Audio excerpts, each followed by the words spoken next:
Good evening. Good evening. My name is Christine. Okay. My name is Kaisen. Alright, my name is England. Nice to meet you. Come have a seat. Okay, so we're from KDU, and our team is working on this subject called Ethics and Moral. Our topic is on work ethics. So we start this interview. Can you tell us a little bit about yourself? Sure. My name is Amos Lau Junke. I'm 25 this year. I just started working in Wesley Methodist School, Penang International for 6 months. I'm working as a student services officer. So basically what I'm doing currently is that I manage student affairs in general. So to go into the specifics, I manage student data, which means whatever data parents contact or whatever will be under me. I'll be doing I'll be managing their data, how it's being processed and all.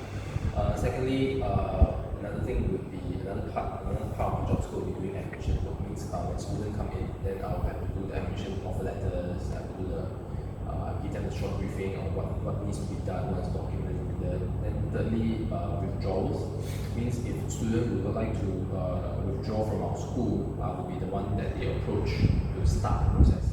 I'll be giving them a withdrawal offer letter, and then they will start writing, and then we process the refund checks and all that.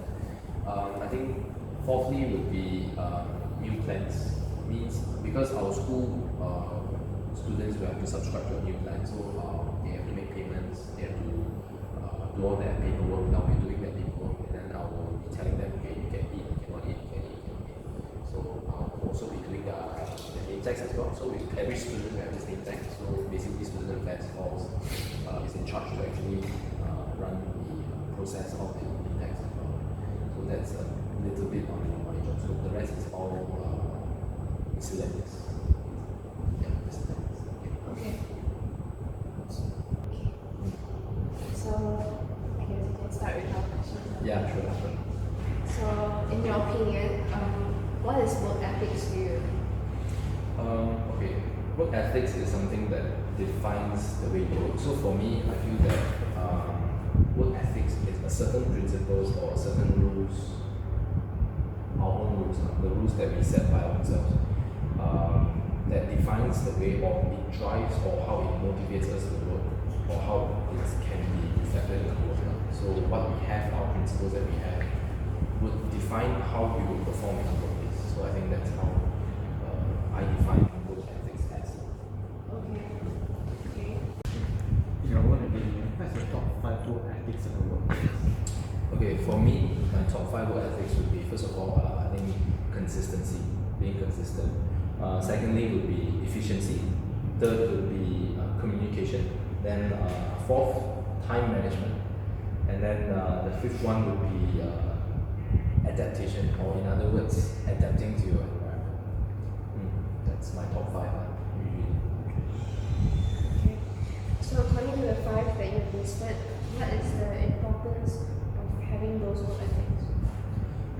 First of all, I think in terms of consistency, every single thing that we do must have a certain level of consistency. In other words, we have to be consistent in things that we do. Simply because if you are not consistent, means at every project that you embark on, if you're not being consistent, means you will be doing things differently at every junction, and that would actually sort of confuse you in terms of the way you work things out. So consistency must be there in the sense that when you do this for this first project, it means for the next few projects it must be consistent. It means step 1 to step 5 must be done. Step 1 to step 5 for the next project. Consistency is important in the workplace is because if you're not being consistent, people cannot. It's very hard for you to work with people because people do not know your working style. So being consistent will help you or your colleagues to know more about you. So then secondly, efficiency. Of course, this is something that is important at everything that you do. I mean, being efficient is sort of our KPI, or how employers actually measure our performance. Efficiency means, to me, is that how can you use the resources that is being given to you, and then to work on what is being given to you. Means they give you you a certain resources, how you use that resources efficiently to maximize the target that you want to reach. So that is extremely important because in a company or in a workplace, resources is always scarce. No matter how big the company is, there will be a shortage of resources, and it is a test of how you are able to draw out that efficiency to use those resources. That will be the key. And thirdly, communication. Communication is also another principle or work ethic in which I cling on to the most. Because in the workplace, we will be talking to people, we will be dealing with different departments. And therefore, if you have no communication at all, means you don't talk to people, then how does the message get through? And so, in a lot of situations, when there is a communication breakdown, means people don't talk to each other, it gives out that vibe that you're not actually ready to do what you're supposed to do. And it sort of affects your work environment, and it affects your customers eventually. Fourth, time management, extremely important as well, how you manage, because every junction of your project, of your working life, there will always be a deadline, and your performance review will also be based on how well you manage your time. Means you'll be given a certain project, how fast you can complete it in time. Time management comes in when you have a lot of projects but you have a limited of time, and it is something that we would say in our working world, we say it's like time is money, and we meant it literally, because if you are late, you cause other departments to be late as well. So lastly, adaptation. I think that is personal for me, because I think being able to adapt to every single work environment is important, because every work environment we are at is different. There's no telling that, what I work in company A will be similar to company B. It's totally different. So it is up to you to whether you are able to adapt in time or adapt fast enough so that you will not be a burden to other people.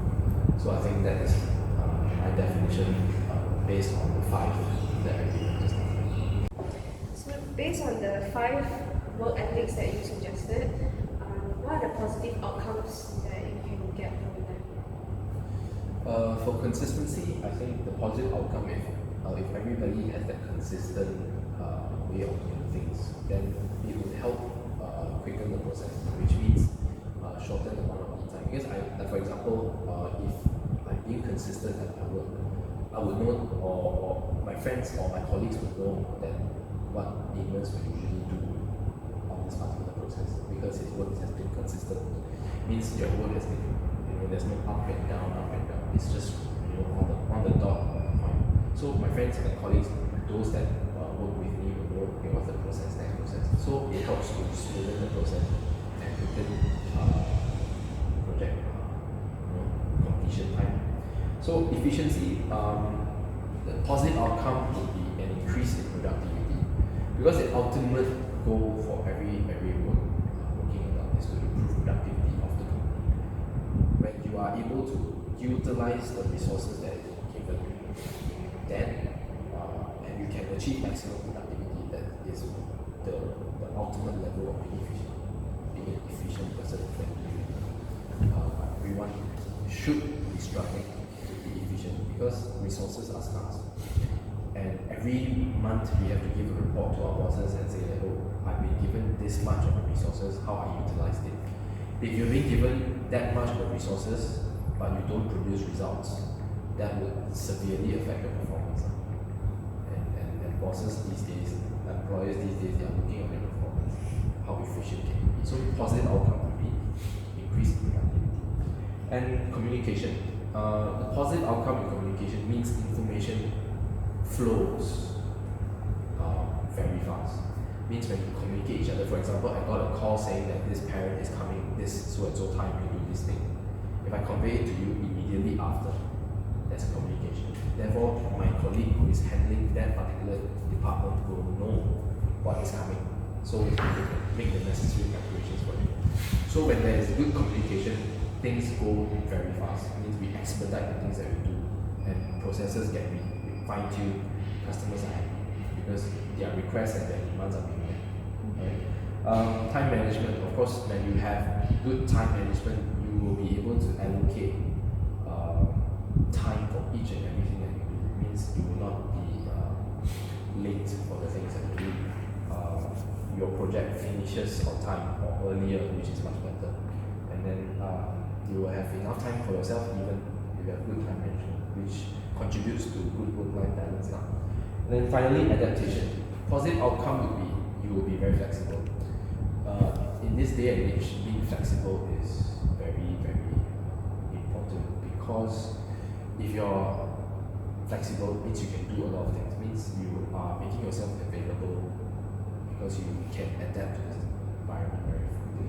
So bosses can depend on you to learn fast, to do things fast, and get the results out fast because you are able to adapt. When you are able to be adaptive, you can pretty much do a lot of things. You can pretty much overcome whatever challenges that is thrown on your way. So being adaptive is good. That's what I think. Okay. So that's an issue for each work ethic you listed. Issues. There will always be issues because you may be consistent. Sometimes, okay, let's talk about consistency first. Consistency, there will be issues because sometimes when you have too many things to do and you have that short amount of time to do it, then you may just cut corners at some point.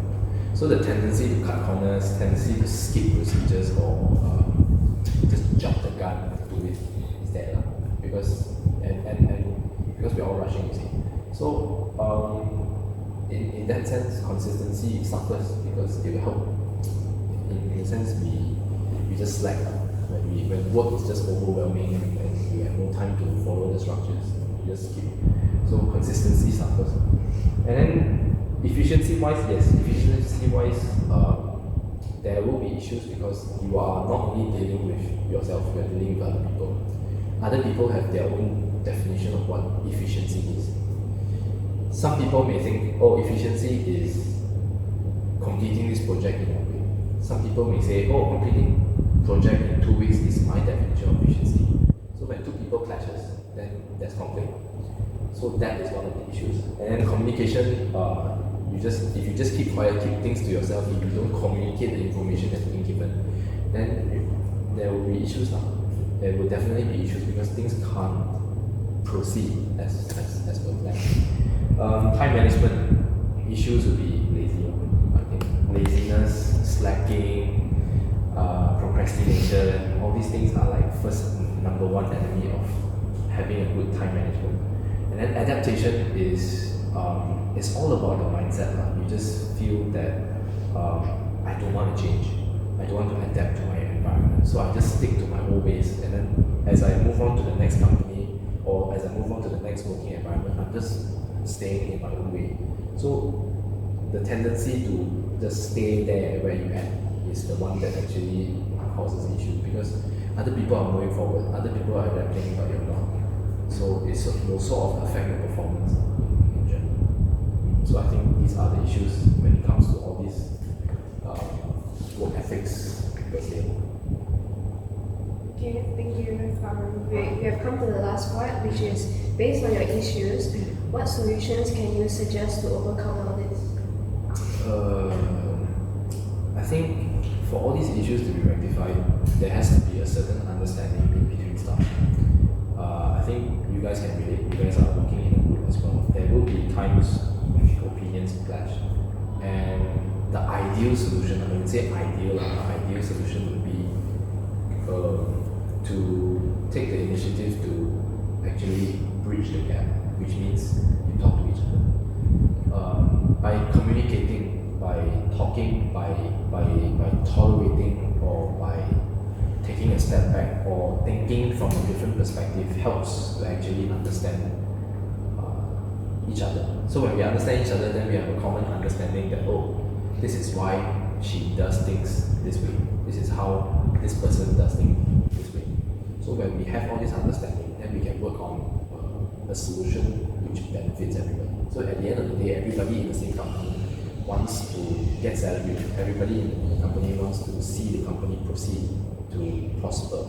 So when we have that in mind, then we have that solution. But of course, that's why I say ideal. But you know, normal workplace solutions like this tend to be very far-fetched, and we can't actually achieve it. So I think issues like this will still pop up, but the ideal solution would be to talk it out and to have a greater understanding of each other. Okay, thank you so much for taking your time to help us with our interview. No problem. Thank you so much. No problem. Nice to meet you. Okay. Okay.